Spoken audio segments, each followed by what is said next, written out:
School నుండి అమ్మాయి వచ్చింది వాళ్ళ పెద్ద ఇంటితో ఎల్లీరు కొట్టించినాడు లక్ష్మీపతి అని వాళ్ళ పెద్దయ్య. అక్కడి నుండి వచ్చింది అమ్మాయి. వచ్చిన వెంటనే వీడు గోపి అనే అతను రా పాప అని పిలిచినాడు సార్. లడ్డు ఇచ్చినాడు. లడ్డు తినింది. ఇంకోటి ఇస్తాను నీ తమ్ముని తీసుకుపోదు అని పిలిచినాడు. ఇంట్లో పోతేనే డోర్ లాక్ చేసుకొని వన్ రూమ్లోకి తీసిపోయినాడు సార్. ఆ పాప డ్రాయర్ ఇప్పడము, ఎక్కడ చిక్కితే అక్కడ చెయ్యి వేయడము జరిగితే గట్టిగా అరిసింది సార్. ఈ అమ్మాయి అరిసిన వెంటనే నోరు మూసిపెట్టినాడు. ఎవరో ఆకలి కొట్టినట్లయితే వాడు డోర్ ఓపెన్ చేసినాడు. ఆ పాప చిన్న పాప కాబట్టి ఎప్పుడైతే లాక్ తీసినాడో వాడు వెంటనే అమ్మాయి బయటికి పారొచ్చింది. పారొచ్చిన వెంటనే గాబరుగా అరిసింది. గొంతు కీలు గొంతు పడిపోయి ఒక అమ్మాయి జ్యోతి అనే అమ్మాయి ఆ పాప వాళ్ళ ఇంటి దగ్గర ఉంటుంది. ఆ పాపకు వచ్చేసి ఈ పాప అత్తమ్మ నాకు ఇట్లా చేసేసినాడు గోపి అంటానని ఆ పాపకి వివరంగా చెప్పడం జరిగింది. ఆ అమ్మాయి ఆ పాప చెప్పే మాటలన్నీ రికార్డ్ చేసి పెట్టుకోవాలి సార్. అక్కడైతే స్కూల్ యాజమాన్యం కూడా ఈరోజు కంప్లైంట్ ఇచ్చేదానికి అక్కడున్న ఎవరైతే హెడ్ మాస్టర్ ఉంటాడో వాళ్ళు కూడా తెలిసింది. అక్కడ వాళ్ళంతా కలిసి 1 టౌన్ దగ్గర కంప్లైంట్ ఇవ్వడానికి వస్తున్నారు సార్. పొద్దునైతే మేము ఇక్కడ వచ్చినాము. ఇంతవరకు హాస్పిటల్కి తీసుకుపోయింటే కూడా ఒక మహిళా కానిస్టేబుల్ ఉంటేనే పాపకి స్టేట్మెంట్ చేస్తామని అక్కడ డాక్టర్లు చెప్తున్నారే కానీ 9-10 గంటల వరకు అక్కడ కాసుకున్నాము.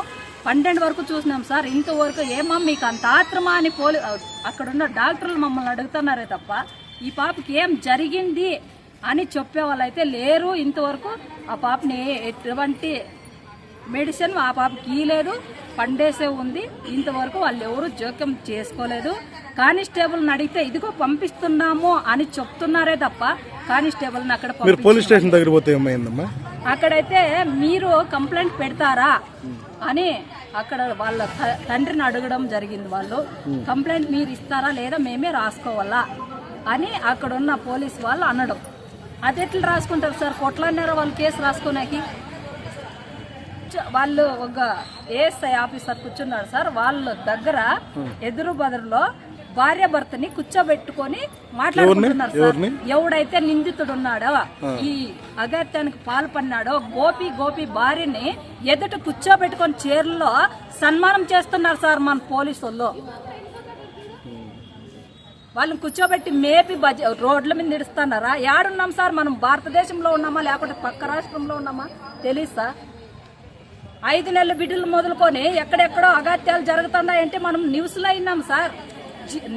నిదర్థంగా మన హిందూపురం పట్టణంలోనే జరుగుతుందని మేము కల్లో కూడా అనుకోలేదు సార్. మనిషిని ఎట్లా నమ్మాలి సార్? మానవ మృగం అనేది మన పక్కలోనే ఉంటే ఎట్లా సార్ మేము బయటికి పోగలము? ఎట్లా సార్ మా బిడ్డలను మేము పోషించుకోగలము? వీరికి కఠిన శిక్ష అనేది వేస్తే ఇంకొక ఆలోచన ఉండేవాడు రాకూడదు సార్ బయటికి.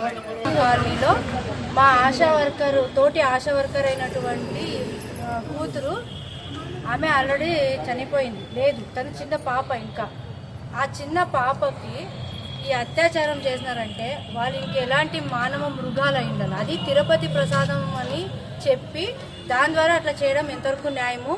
మేము పోలీసులు కంప్లైంట్ పెట్టకపోతే వాళ్ళు కూడా ఏమీ పట్టించుకోకున్నట్లా ఇక్కడ మనము హాస్పిటల్కి పోయి ట్రీట్మెంట్ కోసము చెప్పాలనుకుంటే అక్కడ కూడా సరైన ఇది లేకున్నట్లా ఇట్లా చేస్తే మాకు న్యాయం అనేది ఎక్కడ దొరుకుతుంది? ఆ పసిపిల్లలు అనేది కూడా లేకున్నట్ల ఇంత భయంకరంగా చేస్తా అంటే ఆడవాళ్ళైనా చిన్న పసిపిల్లలైనా ఎలా తిరగగలరు? ఇది ఖండించాలని మేమందరూ కలిసి మాకు న్యాయం చేయాలని ఆ బిడ్డ కూడా న్యాయం చేయాలా. తర్వాత ఇది ఏమైనా జరగలేదంటే మాత్రం ఖచ్చితంగా రాష్ట్ర వ్యాప్తంగా కానీ మేము ఆ మానవ మృగాన్ని శిక్షించకపోతే, కఠినంగా శిక్షించకపోతే 5వ ఆధ్వర్యం ద్వారా మేము రాష్ట్ర వ్యాప్తంగా సమ్మె చేయడానికి సిద్ధంగా ఉన్నాం. చరిత్ర సృష్టించినోడు ఇప్పుడు ఆ చరిత్రని తిరగరాయబోతున్నాడు. అబద్ధాల గోడల్ని బద్దలు కొట్టి నిజాలను రాగా మీ ముందుంచబోతున్నాడు. నిజమైన వార్తల కోసం వెంటనే డౌన్లోడ్ చేసుకోండి రా యాప్ని.